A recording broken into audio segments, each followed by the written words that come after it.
सीधा रुख करेंगे लखीमपुर खीरी का, जहां उत्तर प्रदेश के मुख्यमंत्री योगी आदित्यनाथ पहुंचे हुए हैं। कार्यक्रम को संबोधित कर रहे हैं, क्या कुछ कह रहे हैं सुनवा देते हैं आपको। जिला प्रभारी वासुदेव मौर्य जी, ब्लॉक प्रमुख पलिया श्री वीरेंद्र शुक्ला जी, आज के इस कार्यक्रम में उपस्थित लखीमपुर खीरी के इन थारू बाहुल्य क्षेत्रों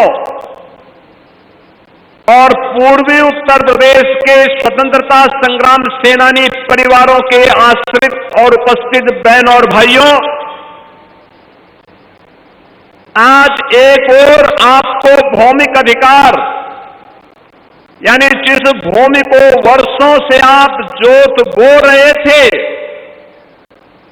उसका अधिकार तो प्राप्त हो ही रहा है, साथ साथ लखीमपुर खीरी की 4 विधानसभा पलिया, निघासन, गोला, श्रीनगर, इन 4 विधानसभाओं से जुड़ी हुई 817 करोड़ रुपए की परियोजनाओं का लोकार्पण और शिलान्यास का कार्यक्रम यहां पर संपन्न हो रहा है। मैं सबसे पहले भौमिक अधिकार प्राप्त करने वाले थारू जनजाति से जुड़े हुए सभी बहन और भाइयों को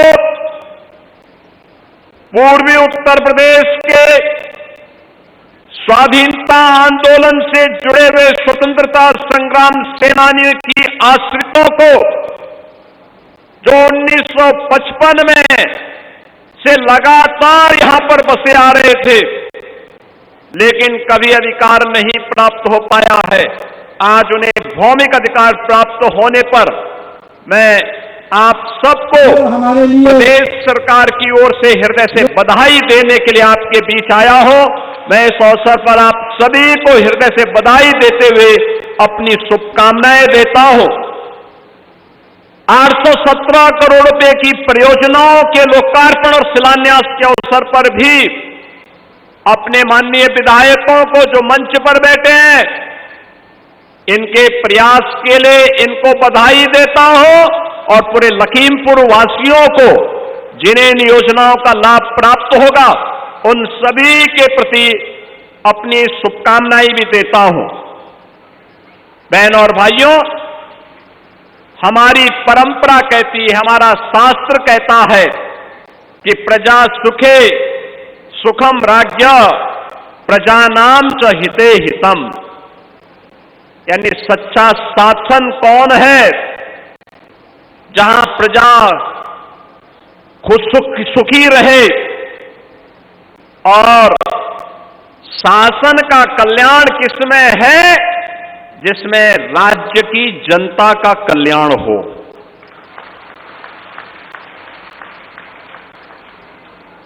यानी शासन की खुशी का आधार उसकी व्यक्तिगत अभिलाषा का पूर्ण होना नहीं कि जनता जनार्दन की खुशी जब हो वही शासन की खुशी का आधार होना चाहिए और शासन का कल्याण भी तभी है जब वह जनता का कल्याण करे। ये शास्त्र का वचन है और याद रखना, यह कार्य तभी होता है जब शासन सत्ता में संवेदना होती है।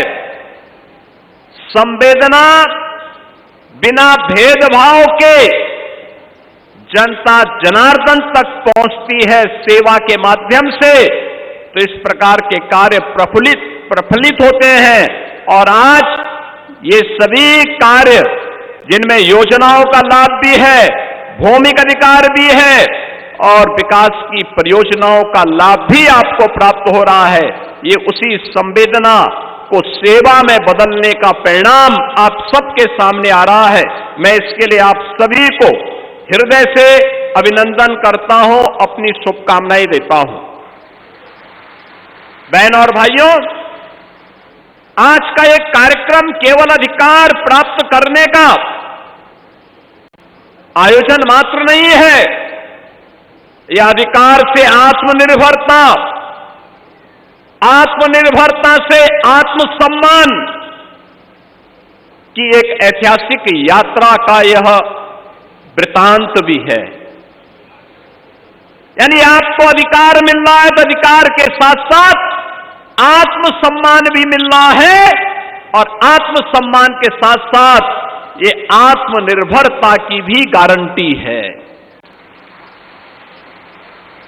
आत्मनिर्भरता की गारंटी। अब वन विभाग के लोग, अब कोई पुलिस आपके अधिकार में हस्तक्षेप नहीं कर सकती है।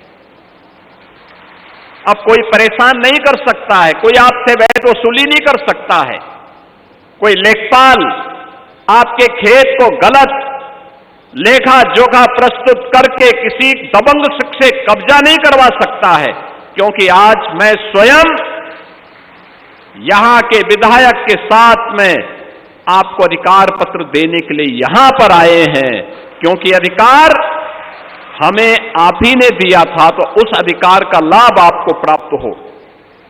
याद करिए, इसके लिए आपकी कई पीढ़ियां चली गई, 3-3 पीढ़ियां चली गई। पूर्वी उत्तर प्रदेश से जो स्वाधीनता संग्राम सेनानी के आश्रितों को बसाया गया था, कब की यात्रा थी? थारू बाहुल्य क्षेत्रों में